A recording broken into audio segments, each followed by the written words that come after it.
ಸ್ನೇಹಿತರೆ, ನಮಸ್ಕಾರ. ನಮ್ಮಲ್ಲಿ ಅದೆಷ್ಟೋ ಬಾಬಾಗಳಿದ್ದಾರೆ, ನಮ್ಮಲ್ಲಿ ಅದೆಷ್ಟೋ ಅಘೋರಿಗಳಿದ್ದಾರೆ. ನಮ್ಮಲ್ಲಿ ಇರುವಂತಹ ಸಾವಿರಾರು, ಲಕ್ಷಾಂತರ, ಕೋಟ್ಯಾಂತರ ಈ ಅಘೋರಿಗಳ ನಡುವೆನೂ ಕೂಡ ಈ ಒಬ್ಬ ಅಘೋರಿ ಅತಿ ಹೆಚ್ಚು ಸೆಳೆದಂತಹ ಅಘೋರಿ ಅಂತಲೇ ಹೇಳ್ಬೋದು. ಯೂಟ್ಯೂಬ್ನ ಶಾರ್ಟ್ಸ್ ಇರ್ಬೋದು, ಈ ಫೇಸ್ಬುಕ್ನಲ್ಲಿ ಮತ್ತು ಇನ್ಸ್ಟಾಗ್ರಾಮ್ನಲ್ಲಿ ಬರುವಂಥ ರೀಲ್ಸ್ ಇರ್ಬೋದು, ಇದೆರಡರಲ್ಲೂ ಕೂಡ ಅತಿ ಹೆಚ್ಚು ಕಾಣಿಸಿಕೊಂಡಂತಹ ಒಬ್ಬ ಬಾಬಾ ಅಂತ ಹೇಳಿದ್ರೆ ಈ ಬಾಬಾ. ಅಸಲಿಗೆ ಈ ಬಾಬಾ ಅತ್ಯಂತ ಸೌಂದರ್ಯವತಿ ಮತ್ತು ಸುಂದರ ಯುವತಿ.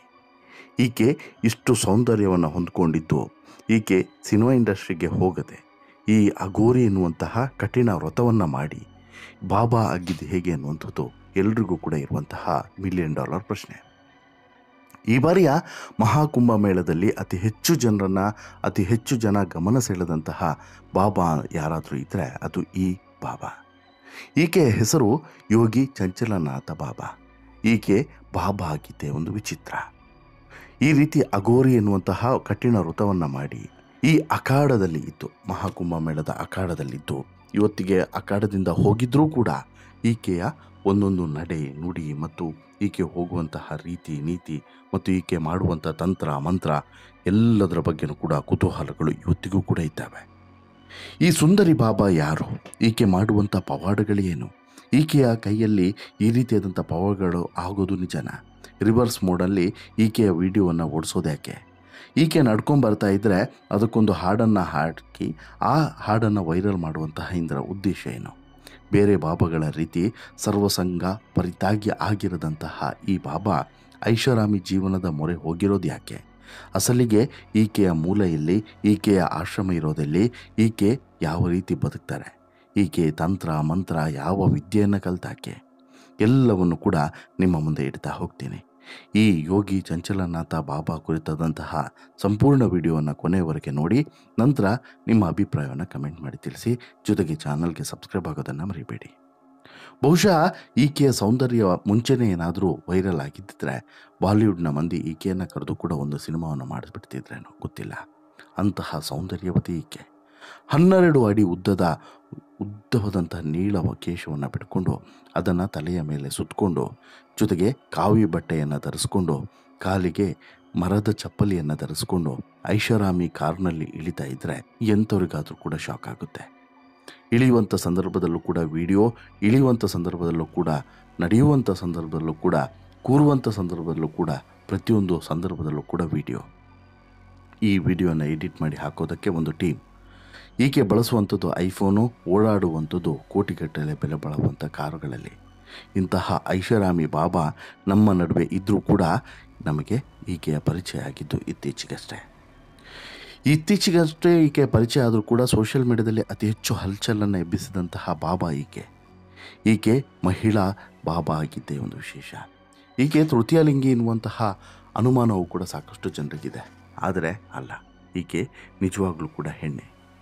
ಈಕೆ ಬಾಬಾ ಆಗಿದ್ದರ ಹಿಂದೆ ದೊಡ್ಡದೊಂದು ಕಥೆಯೇ ಇದೆ. ಈಕೆಯ ಮೂಲ ಬೇರೆ, ಈಕೆ ಈಗ ಇರೋದು ಬೇರೆ ಕಡೆ. ಹೀಗೆ ಐಷಾರಾಮಿಯಾಗಿ ಬದುಕ್ತಾ ಇರುವಂತಹ ಈ ಬಾಬಾ ಅನುಸರಿಸುವಂಥ ತಂತ್ರವೇನೋ, ಮಂತ್ರವೇನೋ, ಜೊತೆಗೆ ಈಕೆಯ ಆಚರಣೆ ಏನು? ಹೀಗೆ ಸಾಕಷ್ಟು ಪ್ರಶ್ನೆಗಳಿದ್ದಾವೆ. ಕಾಳಿಯ ಆರಾಧಕಿಯಾಗಿರುವಂಥ ಈಕೆಯ ಹಿನ್ನೆಲೆ ಏನು ಅನ್ನುವಂಥದ್ದು ಸಾಕಷ್ಟು ಜನರ ಪ್ರಶ್ನೆ.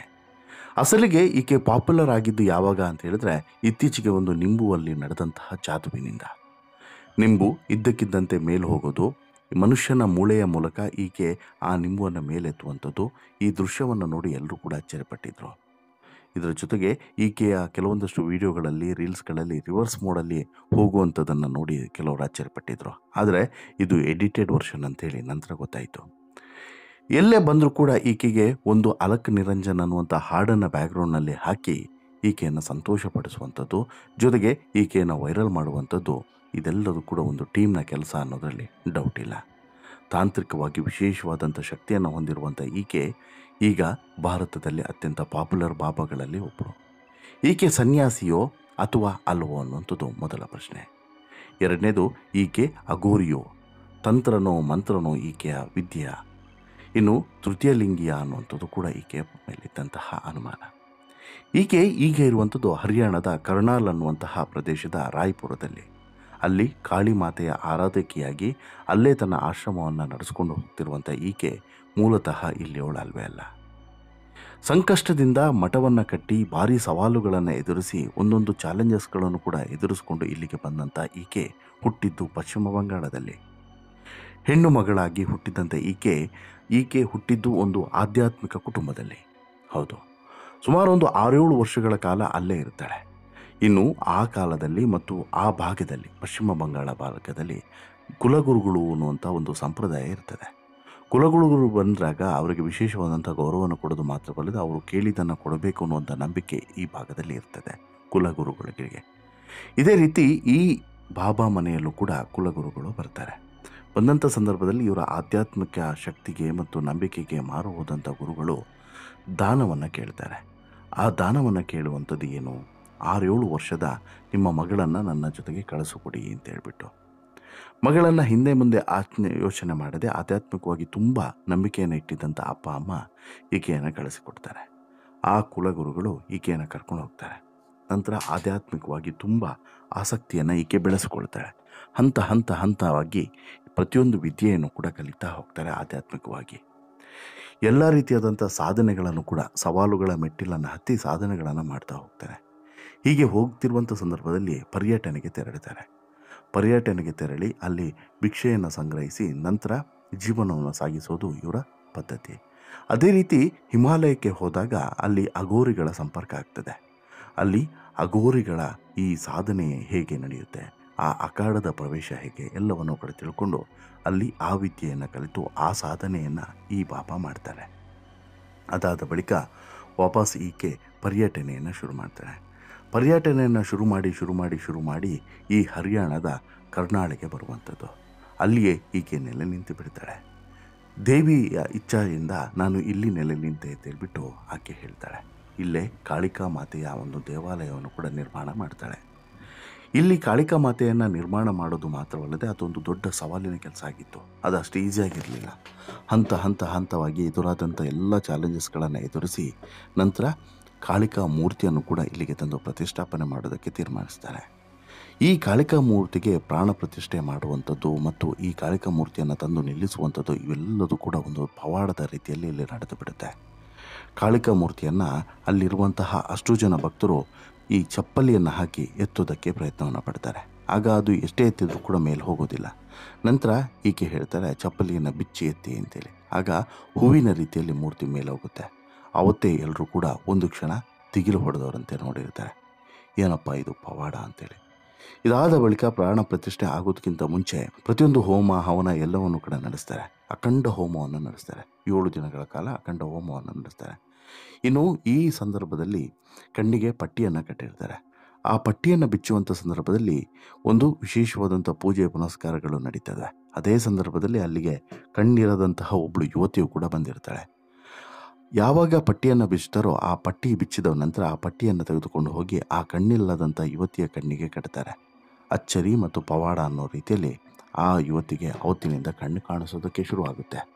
ಅಲ್ಲಿಗೆ ಮತ್ತೊಂದು ಪವಾಡವು ಕೂಡ ಇಲ್ಲಿ ನಡೆದು ಬಿಡುತ್ತೆ. ಈ ರೀತಿ ಒಂದಲ್ಲ ಎರಡಲ್ಲ ಸಾಕಷ್ಟು ಪವಾಡಗಳು ಇಲ್ಲಿ ನಡೀತಾನೆ ಬಂದಿದ್ದಾವೆ.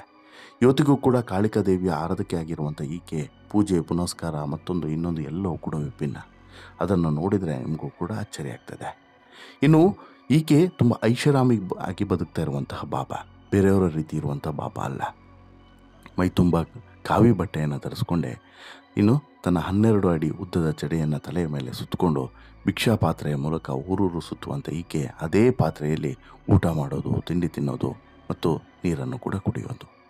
ಒಂದು ಐಫೋನು, ಕಾಸ್ಟ್ಲಿ ಕಾರು, ಇದ್ರ ಜೊತೆಗೆ ಒಂದಷ್ಟು ಭಕ್ತರ ತಂಡ, ಇದನ್ನು ಇಟ್ಕೊಂಡೆ ಎಲ್ಲ ಕಡೆಯೂ ಕೂಡ ತಿರುಗುವಂಥ ಈಕೆ ಇಲ್ಲೂ ಕೂಡ ಮಹಾಕುಂಭ ಮೇಳದಲ್ಲೂ ಕೂಡ ಅತಿ ಹೆಚ್ಚು ಭಕ್ತರನ್ನು ಸೆಳೆದಾಕೆ. ಇನ್ನು ಈಕೆ ಈಗ ಅಘೋರ ವಿದ್ಯೆಯನ್ನು ಕಲಿತಿರುವಂತಹ ಪರಿಣಾಮ ಭಾರಿ ಕುತೂಹಲಕರಾಗಿ ಒಂದೊಂದು ಘಟನೆಯನ್ನು ಕೂಡ ನಡೆಸ್ಕೊಂಡು ಹೋಗ್ತಿರುವಂಥದ್ದು ಮತ್ತು ಇಲ್ಲಿ ಕರ್ನಾಟಕದಲ್ಲಿ ತನ್ನ ಈ ದೇವಿ ಮಂದಿರದ ಆಶ್ರಮವನ್ನು ನಡೆಸ್ಕೊಂಡು ಹೋಗ್ತಿರುವಂಥದ್ದು ಪ್ರತಿಯೊಂದು ಕೂಡ ವಿಶೇಷ. ಈಗಾಗಲೇ ಅಘೋರಿ ವಿದ್ಯೆಯ ಮೂಲಕ ಸಾಕಷ್ಟು ಪಾಪ್ಯುಲಾರಿಟಿಯನ್ನು ಪಡೆದಿರುವಂಥ ಈಕೆ ಮಹಾಕುಂಭದ ನಂತರ ಮತ್ತಷ್ಟು ಭಕ್ತರನ್ನು ಹೊಂದಿದ್ದಾಳೆ. ಭಕ್ತರ ಸಂಖ್ಯೆ ಹೆಚ್ಚಾಗ್ತಿದೆ. ಇಷ್ಟು ಸೌಂದರ್ಯವನ್ನು ಹೊಂದಿದ್ರೂ ಕೂಡ, ಒಬ್ಬ ನಟಿಗೂ ಕಡಿಮೆ ಇರುವಂತಹ ಸೌಂದರ್ಯವನ್ನು ಹೊಂದಿದ್ರೂ ಕೂಡ ಈಕೆ ಬಾಬಾ ಆಗಿದ್ದು, ಅಘೋರಿ ಆಗಿದ್ದು ಎಲ್ಲವೂ ಕೂಡ ದೈವ ನಿಶ್ಚಿತ ಅಂತೇಳಿ ಹೇಳ್ತಾರೆ. ಅದೇನೇ ಇದ್ರೂ ಕೂಡ ಈ ಬಾಬಾ ಚಂಚಲನಾಥ ಬಗ್ಗೆ ಸಾಕಷ್ಟು ಜನರಿಗೆ ಇನ್ನೂ ಕೂಡ ಕುತೂಹಲಗಳಿದ್ದಾವೆ. ಇವರ ಬಗ್ಗೆ ಹೇಳ್ತಾ ಹೋದರೆ ಸಾಕಷ್ಟು ಅಚ್ಚರಿಯ ಪವಾಡಗಳು ಹೊರಗಡೆ ಬರ್ತಾ ಹೋಗ್ತವೆ, ಗಂಟೆಗಟ್ಟಲೆ ಕಳೆದು ಬಿಡ್ತವೆ. ಈಕೆಯ ಪವಾಡಗಳ ಬಗ್ಗೆನೇ ಇನ್ನೊಂದು ಸ್ಟೋರಿಯಲ್ಲಿ ನಿಮಗೆ ತಿಳಿಸ್ತೀನಿ. ಅದಕ್ಕೂ ಮುನ್ನ ಈಕೆಯ ಬಗ್ಗೆ ನಿಮಗಿರುವಂಥ ಕುತೂಹಲ ಏನು ಅನ್ನೋದನ್ನು ಕಮೆಂಟ್ ಮಾಡಿ ತಿಳಿಸಿ. ಜೊತೆಗೆ ಈಕೆಯ ಬಗ್ಗೆ ನಿಮ್ಮ ಅಭಿಪ್ರಾಯ ಏನು ಅದನ್ನು ಕೂಡ ಕಮೆಂಟ್ ಮಾಡಿ ತಿಳಿಸಿ ಅಂತೇಳಿ ಹೇಳ್ತಾ, ಈ ಸ್ಟೋರಿ ಇಷ್ಟ ಆಯಿತು ಅಂತ ಹೇಳಿದ್ರೆ ಲೈಕ್ ಮಾಡಿ, ಶೇರ್ ಮಾಡಿ, ಚಾನಲ್ಗೆ ಸಬ್ಸ್ಕ್ರೈಬ್ ಆಗೋದನ್ನು ಮರಿಬೇಡಿ. ಧನ್ಯವಾದ.